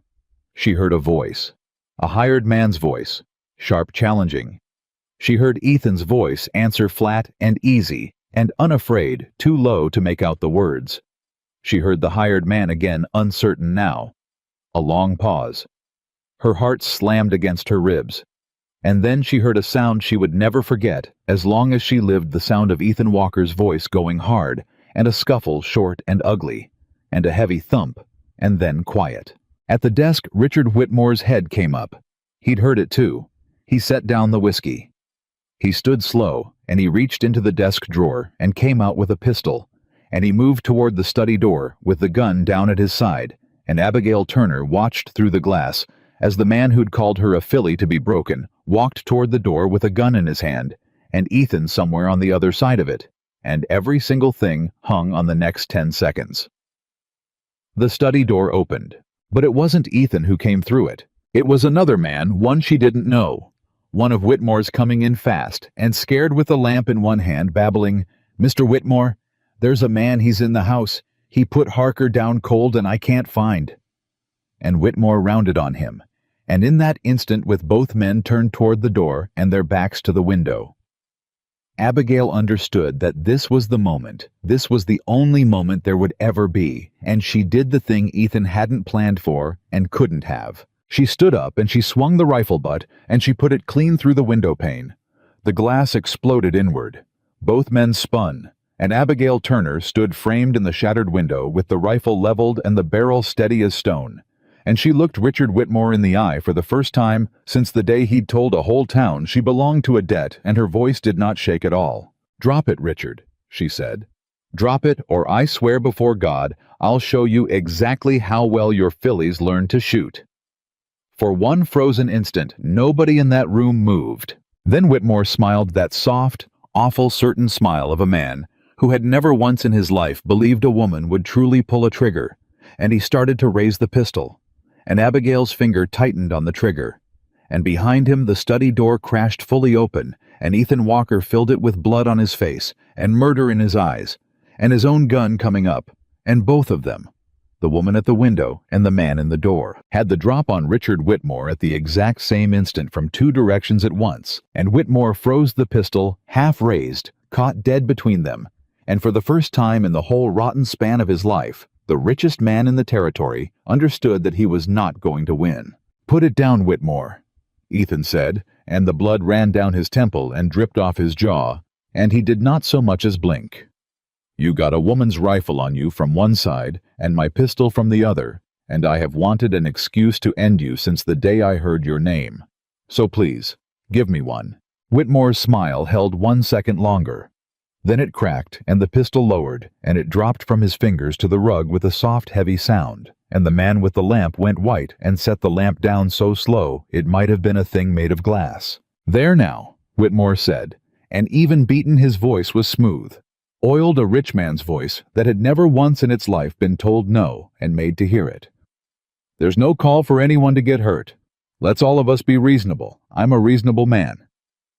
"You're a dead man who ain't fell down yet," Ethan said. "Abigail, the safe." She climbed through the broken window glass, crunching under her boots, and she kept the rifle on Whitmore the whole way, and she crossed to the safe in the corner and knelt in front of the dial, and her hands were shaking now that the doing of it was here. 30, she said aloud to steady herself. Left to 30. The dial turned. Right to 11. It turned. Left to 4. She pulled the handle. It didn't move. "It won't open." Her voice climbed. "Ethan, it won't. The number's wrong. It won't turn." "He changed it," Ethan said, and his gun came up level with Whitmore's face. "Didn't you? You changed the number." And Richard Whitmore did the thing that told Abigail exactly what kind of man she'd run from. He laughed. Bleeding stranger's gun in his face, his whole empire hanging on a dial, and Richard Whitmore laughed at them, soft and pitying. "Of course I changed it," he said. "I change it every week. You people, you truly believed old Jim Turner's stolen number would just—" He shook his head with something like fondness. "You came all this way. You climbed my wall, and you cannot open the box." "Then you'll open it," Ethan said. "Now why?" said Whitmore. "Would I do that?" Ethan took one step closer and pressed the barrel to the soft center of the man's forehead, and his voice dropped to almost nothing. And it was the most frightening thing Abigail had ever heard, because there was no anger left in it at all, only a terrible flat certainty. "Because I already buried the family that a man like you took from me once," Ethan said. "And a man who's already had the worst thing happen to him ain't got the thing you're counting on, Whitmore. He ain't got fear. You've spent your whole life running this valley on other men's fear, and you're standing in front of the one man left in the territory that hasn't got any. So I'll ask you kindly one time, and then I'll stop asking. Open the box." Something in Whitmore's face changed. For the first time, the smoothness slipped, and underneath it, Abigail saw what was really there. And it was not strength. It had never been strength. It was only a small, frightened, greedy man who had bought enough guns and enough judges to hide the smallness from everyone, including himself.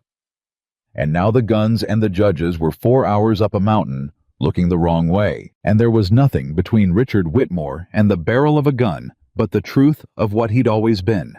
He opened the box. His hands shook doing it. He knelt where Abigail had knelt, and he spun the dial a different number. She watched his fingers a longer one, and the handle turned, and the door swung open, and inside, stacked and bundled and tied with string, was the stolen valley. Deeds. Debt papers. Mortgages forced and forged.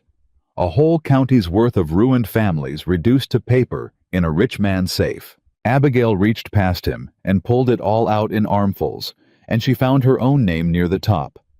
Found the paper her uncle had signed, drunk and ashamed, 3 weeks ago, found Abigail Turner in Jim's shaky hand, under words that made her a thing to be owned, and she held it up in front of Whitmore's face. "This one," she said. "You wrote this one. You put my uncle's grief and $40 together, and you made this. You told a whole town I belonged to a debt." Her voice shook, not with fear now, but with something hotter. "Do you know what it is, Richard, to have every soul you ever knew look at you like your property, to watch them decide? It's easier to believe a rich man than to stand up for you. I ran 2 days. My horse died under me, and the whole time the very worst part, the part that near killed me, it wasn't the men chasing. It was that some little voice in me had started to believe you. Had started to think maybe I was what you all said I was." Whitmore looked up at her from his knees. You were, he said softly. You are. That paper's real, girl. Signed and witnessed. You can carry it up a mountain, you can wave it in my face, but it's legal, and legal doesn't care what you feel about it. Abigail Turner tore it in half. She tore it in half, and then in quarters, and she let the pieces fall on Richard Whitmore's bowed head, like the first snow of a winter. He was never going to see the end of, and she said, "There. Now it's as real as everything else you ever told me." And she turned her back on him, which was the greatest violence she could have done him, to simply turn her back like he was nothing, and gather the rest of the papers to her chest. "Ethan, I've got them. I've got all of them. Then we ride." He hauled Whitmore up by the collar. "You're coming too. I misspoke earlier. You don't get to die tonight. Dying's easy, and you ain't earned easy. You're going to stand in front of a federal marshal with all your neighbors watching, and you're going to hear every deed you stole read out loud. That's worse than a bullet for a man like you, and I aim for you to have the worst thing." They went out the front, all of it happening fast now. Whitmore stumbling ahead with Ethan's gun in his back, past the hired man Ethan had put down in the hall, who was groaning and coming to and out into the dark grounds, and Jim Turner rose up out of the trees with the horses, and saw his niece alive, with her arms full of paper, and made a sound that wasn't quite a word. "You got it," Jim breathed. "My God, you got it out." "We got it, Uncle Jim. Now which way to the marshal? You said a federal one. Where?" "Bozeman. There's a federal man in Bozeman, honest one. Whitmore's reach don't stretch that far. It's a day's ride north." "Then that's where we ride," Ethan said. "And we ride now before his men on the mountain figure out nobody's sweet-talking anybody and come back down." He shoved Whitmore toward a horse. "Mount up. And Turner, if this old dog tries to bolt you, shoot him in the leg. He needs his mouth for the marshal, not his legs." They rode through the last of the night and into a gray dawn north away from the valley, and the mountain, both 4 riders and a whole county's stolen freedom bundled in a saddlebag, and Richard Whitmore rode in the middle of them silent. Now his smoothness gone, a small man in his shirt sleeves, who had finally run out of guns to hide behind. And Abigail rode close to Ethan, and somewhere in that long ride in the gray light, she looked over at him with the blood dried on his face, and understood that she was not afraid of what came next, not the marshal, not the trial, not any of it, and that this absence of fear was the thing he'd been trying to give her since the trail, when he'd told her Whitmore had only sent men to fetch a woman who'd already decided she was his to fetch. She wasn't that woman's anymore. She wondered if she ever really had been. The federal marshal in Bozeman was a lean old man named Hollis, with a white mustache and eyes that had seen every kind of lie, and he did not want to believe them at first. 3 ragged mountain people, and a rich man in his shirt sleeves. And then Abigail put the papers on his desk. Deed after deed after deed. And Hollis went through them slow, and his face changed as he went from doubt to attention to a cold, hard anger that Abigail recognized, because it was the same anger she'd carried up a mountain. "These are forced," Hollis said. "Half these signatures are made under duress, and this one," he held up a deed, "this one's outright forged. I've seen this poor devil's real hand on a land grant not 6 months back, and this ain't it." He looked up at Whitmore over the papers. "You've been busy, Mr. Whitmore." "I want my lawyer," Whitmore said. "I imagine you do." "Those papers were stolen from my private safe. Stolen. By this fugitive and her outlaw. You can't use stolen." "I can hold you on what my own eyes tell me is forgery," Hollis said. "And I can send federal riders down to that valley to ask 100 families whether they signed these of their free will, and I have got a real strong feeling about what they're going to say." He stood. "You're going to sit in my jail, Mr. Whitmore, while I do exactly that. And I'll tell you something for nothing, since you're so fond of telling folks what they are." The old marshal leaned across the desk. A man's power in this territory was never his money nor his guns. It was that everybody around him agreed to be afraid, and the second even one of them stops. He nodded at Abigail. "The second one ragged girl climbs down off a mountain and puts your own papers on my desk. It turns out you were never anything but a man. Just a small, ordinary, frightened man. Take him. Take him." They took him. And Richard Whitmore, who had told a whole town that Abigail Turner belonged to a debt, was led away in his shirt sleeves to a federal cell, and he did not look smooth. And he did not look powerful. And he did not look at Abigail at all, because he could not. It took 3 weeks for the whole of it to come down. Federal riders went into the valley, and the marshal was right about what the families would say. And one by one, the ruined people of that county came forward, timid at first, and then in a flood, once they understood that the man they'd been afraid of was in a cell, a day's ride north, and could not reach them. Deeds were restored. Debts were struck.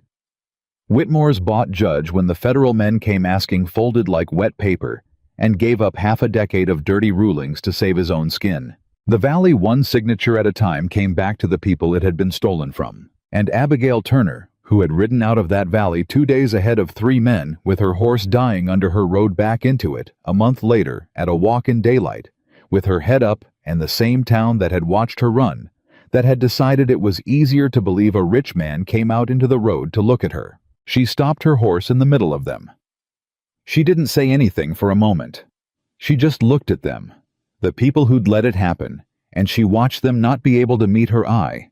And there was a hardness in her that had every right to be there. It was Ethan beside her who spoke low just for her. You could say a hard thing to 'em right now and they'd deserve it. Every word. Or... He paused.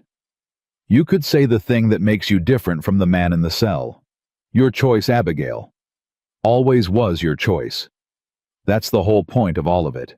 And Abigail Turner looked down at the faces of the people who'd failed her, and she thought about a stranger on a ridge who'd chosen to put himself between her and 3 guns for no reason, but that it was right, and she made her choice. I'm not angry at you, she said to the town, and found as she said it that it was becoming true. I was, but I climbed a mountain, and I met a man who taught me the difference between what a person's told they are and what they choose to be. And you were told to be afraid. That's all. A rich man told you to be afraid, and you were.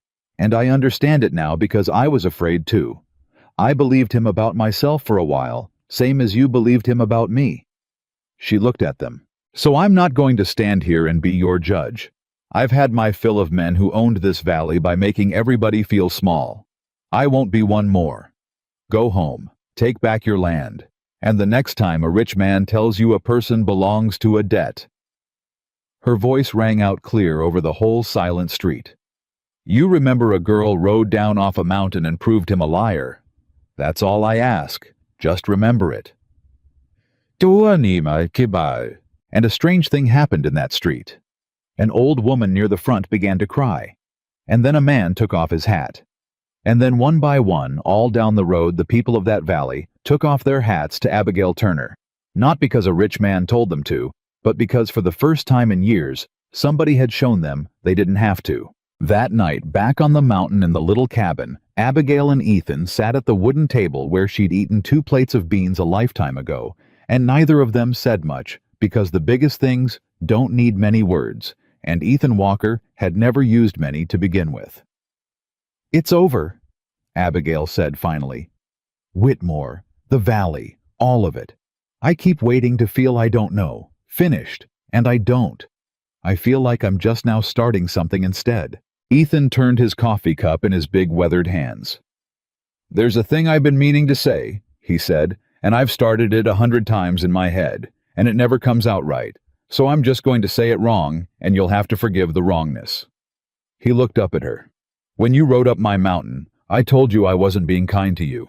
I told you I was being kind to somebody who wasn't here anymore, and you were just standing where she'd have stood. You remember. I remember every word of that night, Ethan. Well? His jaw worked. It ain't true anymore. It might have been true that first night. It ain't been true for a while now, and I've known it, and I've been too much a coward to say it, which is a strange thing for a man to be about a thing like this after he faced down 20 guns without blinking. He set the cup down. I'm not being kind to a ghost when I look at you. I stopped seeing Sarah's shadow behind you a long time back. I see you, Abigail Turner. The woman who threw a rock at a mounted man and put a rifle butt through a rich man's window and tore his paper up on his own head and then rode into a town that failed her and gave them back their dignity when she had every right to take it away. His voice roughened. I see the whole of you, and I ain't seeing anybody else when I do it, and I don't want you standing where somebody else stood. I want you standing where you stand, as yourself, for as long as you'll do it. Abigail Turner sat very still. You told me on that trail, she said slowly, that Whitmore only wanted me because I'd already half decided I was his to want. And you were right. It was the truest thing anybody ever said to me. But there's a thing you never asked Ethan all these weeks, and I've wondered why. What's that? You never asked why I stayed, after I could shoot, after I could track and ride and live up here on my own, and I could have you know that you taught me too well not to know it. I could have gone anywhere, started over anywhere a month ago, and I didn't. I stayed on a mountain with a man who barely talks and sleeps in a barn to protect a locked door. She leaned forward. You never once asked me why.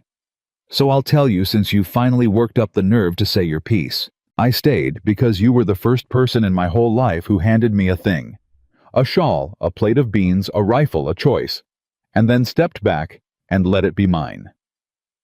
You never once grabbed. Not once.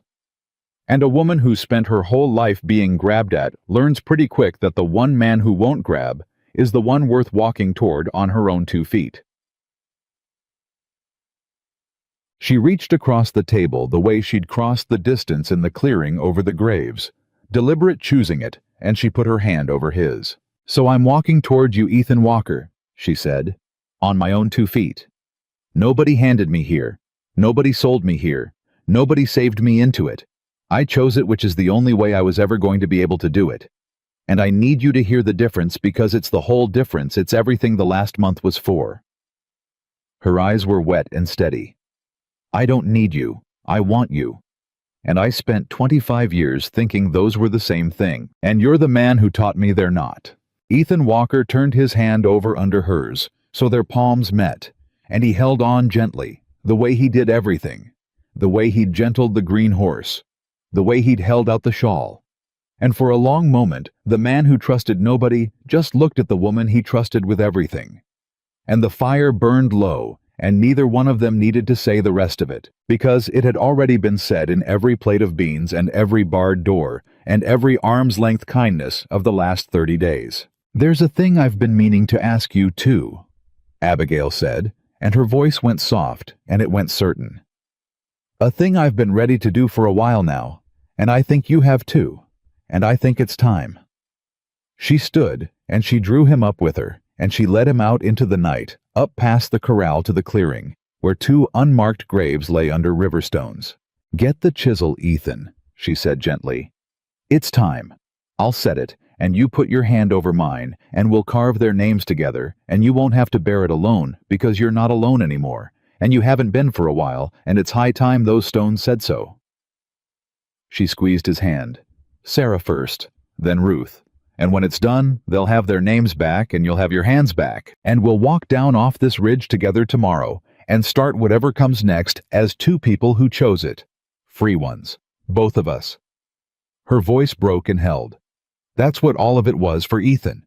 Not so I could be saved. So I could be free enough to choose. And I choose this. I choose you. Now go get the chisel, and let's give your girls their names. And Ethan Walker, who had not been able to carve those names for 5 long years, went and got the chisel and came back and knelt in the clearing beside the woman who had climbed his mountain, running from a man who called her property. And he put his scarred, weathered, trembling hand over her steady one, and together at last in the dark, by feel and by love they began to carve. The chisel finished the last letter of Ruth's name just as the sun came up, and Ethan Walker sat back on his heels and looked at what their 2 hands had made, and for the first time in 5 years, the stones were not blank, and the man did not weep, but he made a sound low in his chest that Abigail had never heard from him, the sound of something that had been clenched shut a very long time, finally letting go. There, she said softly, still holding his hand over the cold stone. There they are. Sarah Walker, Ruth Walker. They've got their names back. I couldn't do it for 5 years, he said. And it took what? An hour. With you setting the chisel. It didn't take an hour, Ethan. It took 5 years. The hour was just the last part. She squeezed his hand. You couldn't carve it alone because it was never meant to be carved alone. That's all. Grief's the one weight a man's not built to lift by himself, and you tried to up here for half a decade, and it near broke you, and it wasn't your fault, and it's over now." He looked at the names a while longer. Then he did a thing she didn't expect. He reached out and laid his palm flat against Sarah's stone gentle, the way he did everything, and he spoke to it low, like there was no one there but him and the woman under the ground. "I'm sorry it took me so long," he told her. "I'm sorry I made a shrine out of standing still when you'd have wanted me to go on living. I know you would have. You never once in your life wanted anybody standing still." His voice caught. "There's a woman here now, Sarah. Come up my mountain running from a man like the one took you from me, and she's—" He stopped, started again. "She's the reason I could finally do this.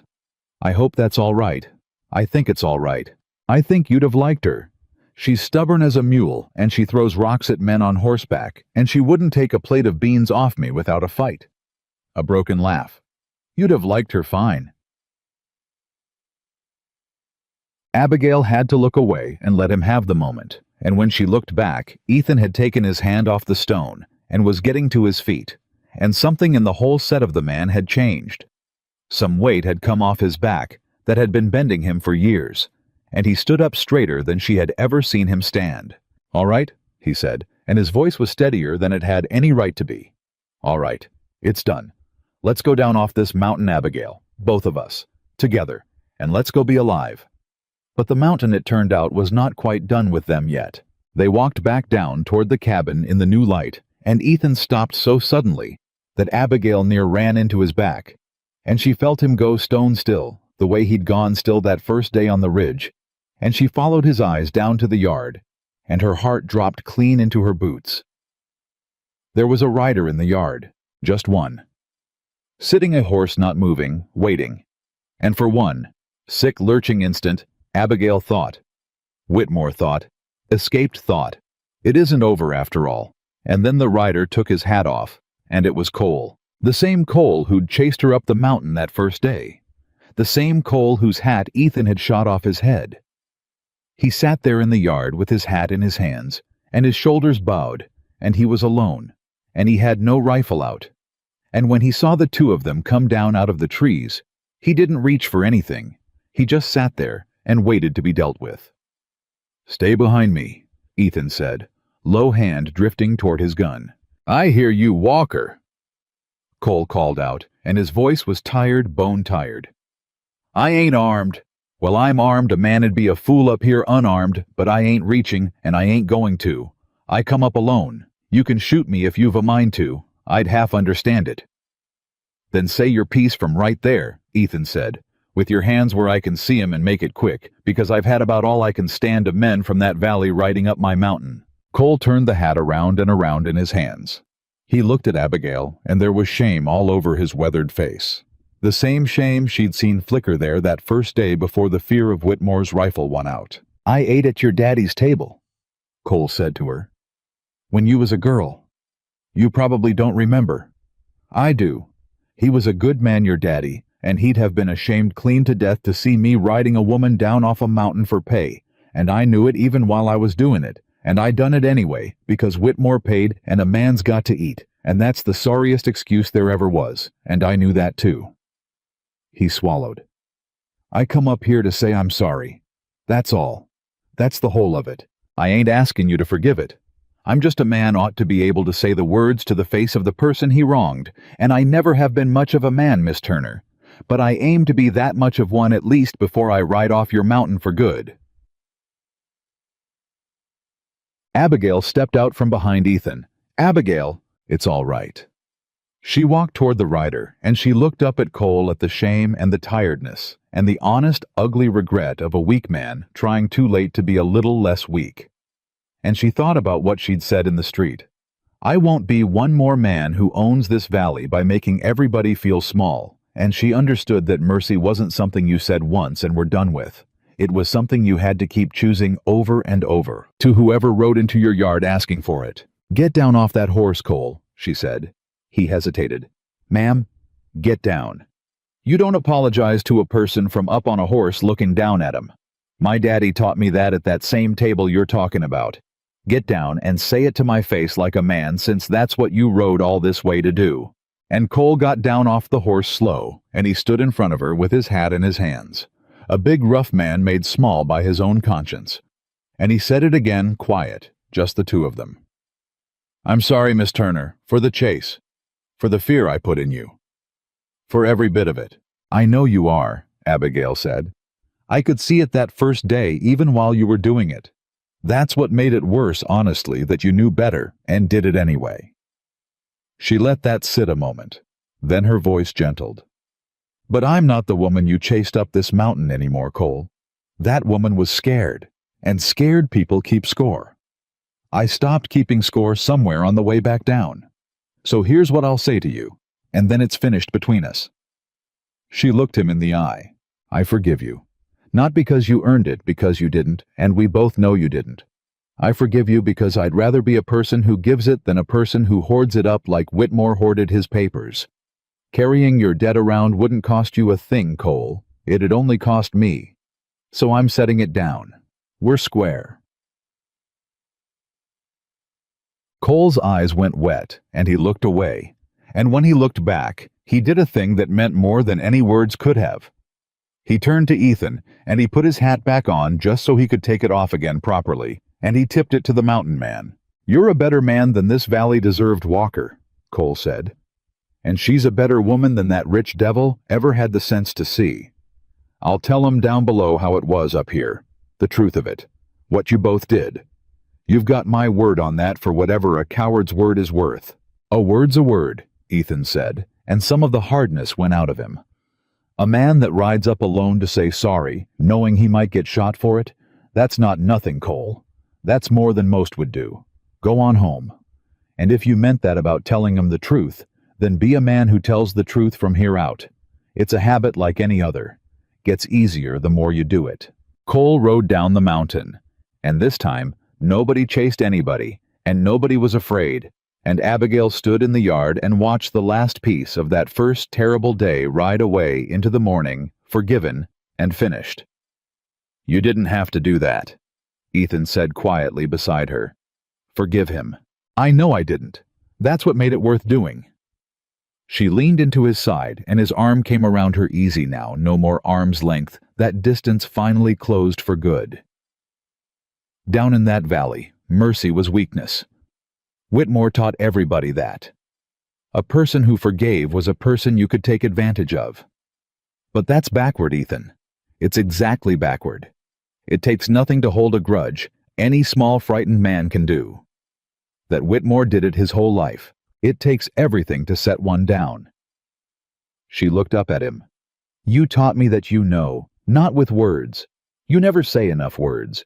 You taught me the day you told me a dead trapper already paid for my beans, and I didn't owe you a thing. That was mercy. You just called it beans." The seasons turned. That was the strange, quiet, ordinary miracle of the months that followed. That after all the running and the guns and the rich man's safe, what came next was simply seasons turning the way they do, the way they always had. Only now there were two people on the mountain to turn with them, instead of one man frozen in place. They rebuilt the barn Ethan had slept in all those nights. They rebuilt it bigger, and they filled it, and the green horse Abigail had learned to ride through a foal in the spring, and she was there for the birthing on her knees in the straw, with her sleeves rolled up, and Ethan stood in the door and watched her bring a new life into the world with her own two capable hands, hands that had once shaken with fear on a rifle stock, and he thought his chest might crack open with the fullness of it. Word spread down in the valley the way word does. The story of the girl who rode down off the mountain with a rich man's stolen papers. The story of the hermit who trusted nobody and came down off his ridge for a stranger. And people started coming up the mountain, not to chase anybody this time, but to ask. A family that had lost their farm and just gotten it back, come to say thank you. A young woman fleeing a bad marriage, sent up by someone who'd heard that on Walker's Mountain, a person in trouble would be given shelter and a locked door and no questions and no price. And Ethan, who had come up this ridge 20 years ago to get as far from people as a man could get, found his door knocked on, and found to his own astonishment that he answered it. "You've become the trapper," Abigail told him one evening, watching him send a frightened stranger off with a full belly and a sack of meal and no debt attached. "How's that? The trapper. The one who left the meal on your step and died before you could pay him. The one who taught you a person can only pass a kindness along, never pay it back." She smiled at him. "That's you now. You're somebody's dead trapper. You're the story somebody's going to tell 20 years from now about the time they were at the end of everything, and a man on a mountain fed them and asked for nothing." She took his hand. "You came up here to get away from people, Ethan Walker, and you turned into the best thing that ever happened to them instead. I don't think you even noticed it happening." Ethan looked at his hand in hers, the way he had that first night, and he shook his head slow. "You did that," he said. "Not me. I was a man carving nothing on 2 blank stones when you rode up. You're the one thought it out." "No." She said it firm. "I want you to hear me on this because it's important, and it's the truest thing I know. I didn't thaw you out, Ethan. You thawed yourself out. I set the chisel. You put your hand over mine. That's how it always was between us the whole way through, from the shawl to the beans to the safe to the stones. I never once did a thing for you. I did it with you. There's the whole difference. There's everything the two of us are." Her voice went soft. "A person can't save another person. I know that now better than I know anything. All you can do is stand beside them while they save themselves. That's what love is. It's not the saving, it's the standing beside." There came an evening late in the summer, exactly 1 year from the day she'd ridden up his mountain half dead, with 3 men on her trail. Abigail knew the date. She'd kept track. And on that evening, she found Ethan out by the corral in the last of the light, and she came and stood beside him, and for a while, neither of them said anything, because a year had taught them both that the biggest things sit best in silence. "1 year today," she said finally. "I know it. You kept track too. Every day of it, ma'am." The old word, the one from the ridge, and it made her smile. Every single day. "Ethan." She turned to face him. "I've got something to say, and I've been practicing it the way you practice things out loud when nobody's around, and it still won't come out smooth, so you'll have to forgive the wrongness of it, same as I forgave yours." She took a breath. "A year ago you stood between me and 3 guns for no reason, but that it was right. And every day since you've handed me things, a shawl, a fire, a skill, a choice, and you've stepped back every single time and let me decide what to do with them. You never grabbed. You never once grabbed Ethan in a whole year, and I need you to understand what that is to a woman who was raised to believe every man alive was reaching for something." Her eyes filled. "So now I'm going to do the grabbing for once. I'm going to reach for the thing I want on my own 2 feet, because you taught me I'm allowed to. Marry me. Not because I need you, I don't. You made sure of that. You taught me to shoot and track and ride and stand on my own so well that I could walk off this mountain tomorrow and be fine. Marry me because I don't want to. Because out of every free choice in the whole wide world, the one I keep choosing every single morning is you." Ethan Walker looked at her for a long, long moment. "You know," he said, "I had it in my head that I was going to be the one to ask you. Been carrying it around for weeks. Couldn't find the nerve." "I know. That's why I did it. You'd have carried it another year." She laughed wet-eyed. "So, you going to answer me, or you going to stand there being quiet at me like you do?" And Ethan Walker, the man who trusted nobody, the man who'd come up a mountain to be alone with his grief, and had instead been found there by a woman running for her life. Ethan Walker took both her hands in his scarred, gentle, weathered ones, and he did the thing he did so rarely. It stopped her heart every time. He smiled, the whole smile, the one that took 20 years off him, and let the light all the way in. "Yes," he said. "God, yes. 100 times yes, Abigail Turner. I've been saying yes to you since the day you threw a rock at a man on horseback. Just took me a year to say it out loud. They were married that autumn in the clearing near two stones that finally had names on them, because Abigail said it was right that Sarah and Ruth should be close by, should be part of it, and Ethan had turned away when she said it so she wouldn't see his face, and then turned back and said, yes, that was right. That was exactly right. Half the valley came up the mountain for it. The families whose farms had been given back the young woman who'd fled the bad marriage and stayed on to help. Even Uncle Jim, gray and sober now, and finally at peace with the thing he'd done, and the harder thing he'd done to undo it. And Cole came too, hat in his hands, standing at the back, and Abigail caught his eye across the clearing and gave him a nod. And the coward, who'd found just enough courage, nodded back, and it was finished between them, truly all of it, every old wound closed. Every old wound. Richard Whitmore did not come, of course. Richard Whitmore was 3 years into a federal sentence in a place where his money bought him nothing, and his voice commanded no one. A small, ordinary, frightened man in a cell, exactly as the marshal had named him. Forgotten a little more with each season by the valley he'd once ruled through fear. His name came up less and less. In the end, that was the truest justice, not the cell, but the forgetting. The valley simply went on being free, and stopped needing to remember the man who'd tried to own it. And on the mountain, the seasons kept turning. Years later, and this is the last of it, the very end of the telling, an old woman down in the valley was asked by her granddaughter about the couple up on Walker's Ridge. The ones the whole county still spoke of, the mountain man, and the woman who'd ridden down with a rich man's stolen papers and set a valley free. The girl wanted to know if it was true, if it was really true or just a story people told. And the old woman who had been in the street that day when Abigail Turner rode back in with her head up and gave a whole town back its dignity, who had been the first to cry and the first to take off her hat. The old woman thought about it a long moment, and then she told her granddaughter the truest thing she knew. "It's true," she said. "Every word. I was there. And you want to know the part that mattered most. It wasn't that he saved her. Folks always tell it that way. The cowboy who saved the girl from the rich man, but that's not how it was. And Abigail Walker would have corrected you sharp if she heard you say it. God rest her." The old woman smiled. He didn't save her. He did something harder and rarer than saving. He stood beside her while she saved herself. And she did the same for him. That's the whole secret of the two of 'em, child, the reason we still tell it after all these years. She ran up that mountain believing she was something a man could own. And she came back down it knowing she was something no man could not, because somebody rescued her, but because somebody finally loved her enough to let her rescue herself. The old woman took her granddaughter's hand. "A person is not a possession," she said, and her voice was firm and clear and final. The voice of someone passing along the one thing worth passing along. Not ever. Not for any debt, nor any dollar, nor any man's paper.